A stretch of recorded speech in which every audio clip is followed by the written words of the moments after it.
Pueblos al sur.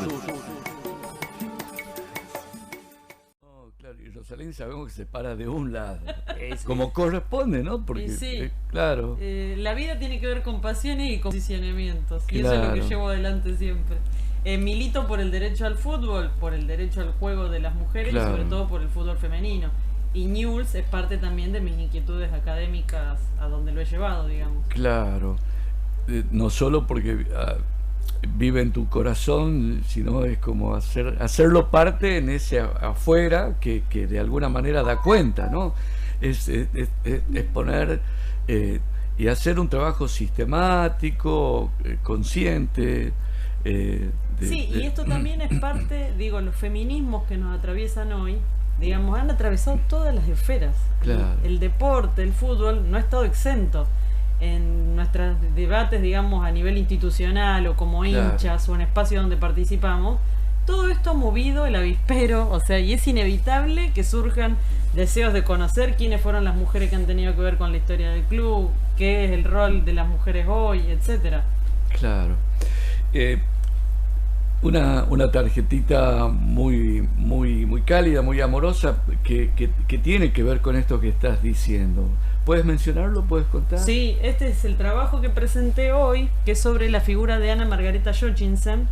Es una estampita con una foto de ella. Tal cual, claro. Es del sentido como de figurita de álbum, porque en mi trabajo yo hago todo un juego con la cuestión de los álbumes familiares, y que necesitamos ir sumando fotos que faltan para este relato de la historia nuestra.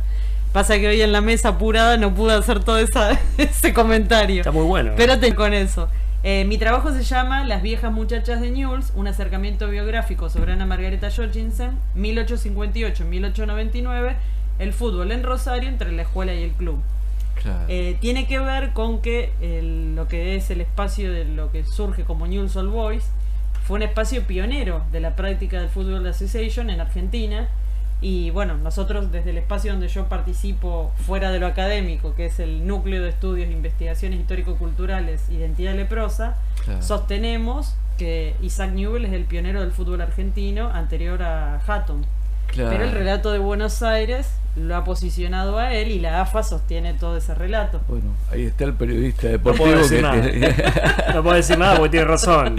El relato del puerto generalmente es un poco más fuerte, pero es algo que ya se tiene que dejar de lado eso. Claro. Estamos en un mundo tan globalizado que es imposible que sea muy puertocentrista nuestra visión, y por ejemplo adoptemos términos de otros países. Claro. Se tendrían que empezar a tener una mayor consideración a las historias regionales. Se les tiene, pero darle el peso que necesitan, porque la historia se ha escrito principalmente por porteños. Sí, tal cual. Sí, y no está buena tampoco el tener solamente una sola mirada.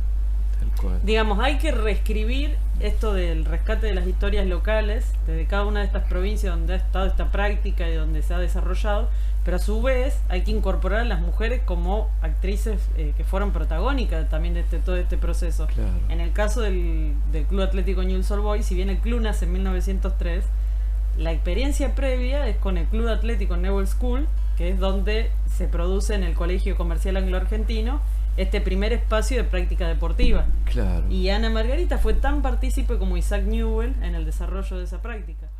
¿Cuánto por seguir profundizando en ese sentido también, no? Tal cual. Bueno, muchos hinchas de Newell's nos enteramos de la peña de Anna Margarita por la peña Anna Margarita. Cuando esa peña surgió, fue la primera que reivindicó la figura de Anna Margarita, y a partir de allí un montón nos empezamos a dar cuenta del rol que había tenido, de la participación. Y bueno, ella no está exenta del contexto de la época. La época en donde se produce este colegio fue la llegada de las maestras norteamericanas metodistas, fue todo un cambio de concepción del rol de las maestras, de cómo se concebía el cuerpo. Cuando vino. Claro. Entonces todo eso radicalizó y revolucionó, digamos, tanto la enseñanza educativa como la deportiva. Claro. Digo, ¿cómo sigue este camino, no? Porque es tu vida. Es como escribirte. Sí, Ana fue un puntapié súper importante en reconciliar mi pasión desde la academia por la cuestión histórica con mi pasión militante por el pelear el derecho al fútbol y el derecho al juego. Claro. Entonces ella combinó, digamos, poder trabajar ambas cuestiones e ir encauzando todos mis intereses que tenían que ver con mi militancia cotidiana en una Claro. cuestión académica.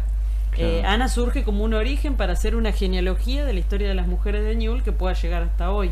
Claro. Mi interés en la licenciatura de tesis de historia es trabajar el fútbol femenino en Newell's. Claro. Entonces ella surge como el origen, como lo embrionario, digamos, de la participación femenina en lo que es la identidad leprosa y lo que es el surgimiento del club. ¿Y cómo podemos pensar también en términos de ampliación de derechos, ¿no? En esas instancias de cómo se fueron entramando, visibilidades, identidades, modos de plantarse frente a la vida? Digo, la perspectiva de los derechos humanos también en esa transversalidad que va deconstruyendo todo un ciclo y un ámbito y una territorialidad como Newell's, en el cómo se fue configurando y qué cosas son las que hoy son legado y también son, digamos, como una escuela, ¿no? Como una escuela de la vida y para la vida. Y poder apreciar y valorar que somos sucesora de todas esas luchas y todo ese encadenamiento Claro. de gente que fue haciendo paso y abriendo camino.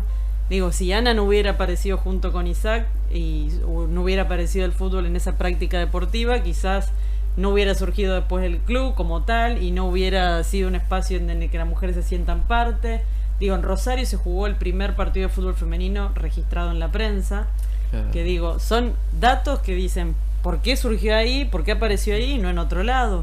Claro. O sea, todos esos elementos nos ayudan a ir comprendiendo esa complejidad de Claro. las distintas luchas por derecho que se fueron dando. Claro. Y que bueno, en el caso de historia no se lo ha trabajado, pero la influencia tanto de la masonería como de las religiones, en este caso el metodismo, fueron súper importantes para este nuevo cambio de cómo se concebía la educación, cómo se concebía el deporte. Claro. Y bueno, es una línea que estamos trabajando justamente, también la de rastrear la parte alemana de la familia de ella. Claro. Porque justamente la familia de Isaac y la historia Newell tiene que ver con el lado británico y es lo que más se ha trabajado, pero no toda la parte alemana. Claro. Escuchándote, te imagino en la cancha jugando de 5, de 8. Juego en cualquier posición, como en la vida. Rosalín empezó una iniciativa de los integrantes de la mesa a hacer un partido mixto y capaz lo realizamos dentro de poco. Qué lindo. Ah, buenísimo. Es la idea, sí, sí. Donde vamos tratamos de incentivar el juego.